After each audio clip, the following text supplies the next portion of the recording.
Pada kesempatan kali ini, di sini saya akan menjelaskan mengenai pendidikan di persimpangan jalan.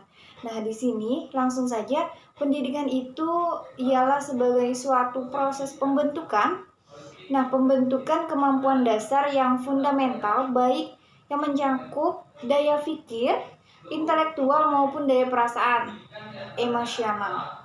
Nah, di sini adapun dari pendidikan Islam itu ialah juga proses yang melatih perasaan murid dengan cara sedemikian rupa sehingga sikap hidup, tindakan, keputusan, dan pendekatan mereka terhadap segala jenis pengetahuan mereka yang dipengaruhi dengan nilai-nilai spiritual dan sangat sadar akan nilai-nilai Islam. Next. Nah, di sini di zaman Yunani kuno, pendidikan itu merupakan media bagi para filsuf untuk menyalurkan gagasan dan pemikirannya. Para filsuf di sini berusaha untuk mempengaruhi dan membentuk pola pikir dan karakter masyarakat menurut pandangannya. Adapun pengaruhnya dari pemikiran Socrates, Plato, Aristoteles, dan Plotinus itu misalnya masih kita jumpai. Nah, pada seluruh bidang ilmu pengetahuan, termasuk dalam studi Islam. Hingga sekarang, ketika kegiatan akademik para filsuf tersebut dikekang oleh penguasa otoriter Yunani.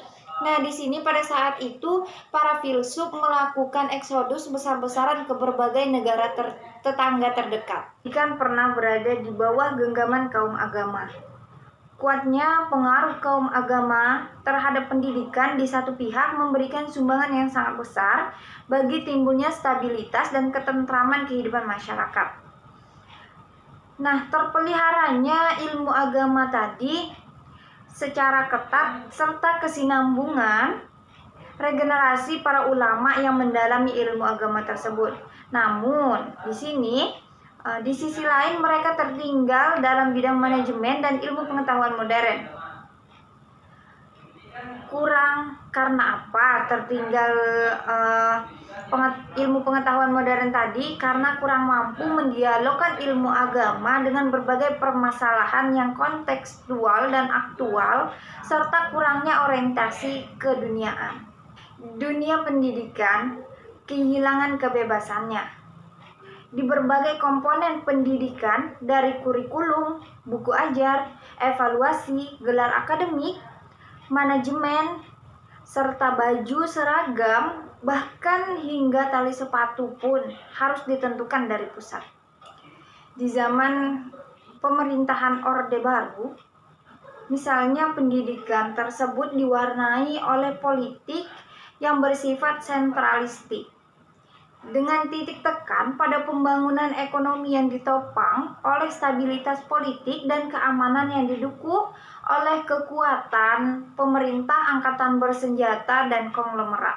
Melencengnya pendidikan dari cita-cita bangsa Indonesia ini memang disebabkan oleh 3 faktor, yaitu yang pertama, kecenderungan pendidikan Indonesia yang semakin elitis dan tak terjangkau rakyat miskin.